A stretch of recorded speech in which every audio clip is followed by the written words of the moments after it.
Real estate values have stabilised across the country with a lack of properties up for sale and the first rise in Sydney house prices in more than a year. Joining us is the Executive Chairman of Yellow Brick Road Home Loans, Mark Burris, for our regular Wednesday chat. Good to see you as always, Mark. So just zeroing in on these figures, Sydney up 0.3% February, 5 major capital cities down though, 1.1%. So what's that all about? How are you getting into those details? Well, they're down across the 5 major capital cities for the month. That's the month of February. For the quarter ending in February, so in other words, for the last 3 months ending February, they are down by 2.3%, with Brisbane being the biggest fall, Melbourne after that, and Sydney down by over 3 months, 2.4%. So what does that all mean? When Sydney's gone up by 0.3% for the month of February. Generally speaking, CoreLogic historically show that house prices in the major capital cities, generally speaking, fare better in the months of February and March. In other words, we get better clearance rates at better prices, maybe because everybody's just come off the holidays and they feel a little bit positive and they spend into that first part of autumn. But after that, generally speaking, they expect them to fall. And on top of that, Pete, this is an important point, there is a lag between these interest rates having taken effect. So the general consensus of all the interest rate rises, we've had 3.25% interest rate rises since this time last year.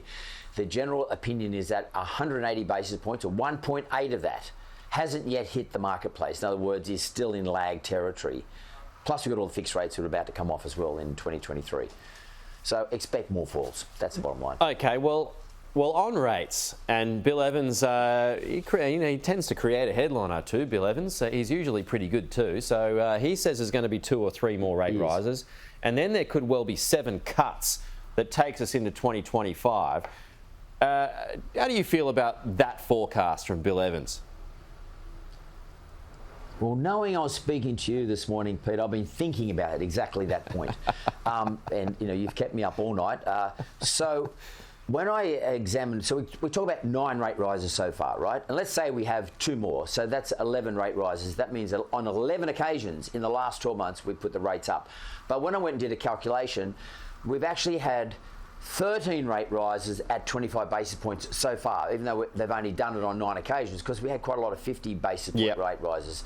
If we add 2 more into that, we're going to have had 15 rate rises. So just to put Bill's thinking in context, generally speaking, in this country, historically, we have 6 rate rises, 6 rate reductions. 5 or 6 rate rises, 5 or 6 rate reductions. That's the general cycle. So if we're going to be sitting at around 15 rate rises after the next 2 rate rises, then to bring us back to normalisation, Bill's thesis could be correct. We might expect to see 7 rate reductions sometime starting late 2024 and pushing into 2025. I can understand Bill's thinking on that. And by the way, you're right. He's the guru.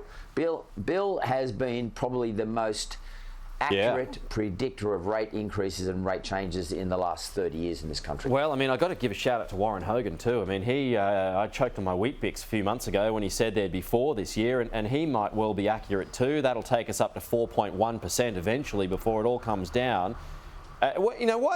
Well, let's close here. If we're going to have 2 more, Mark, why doesn't Phil Lowe just get it out, put us out of our misery, give us 1 more supersized rate, and then be done with it?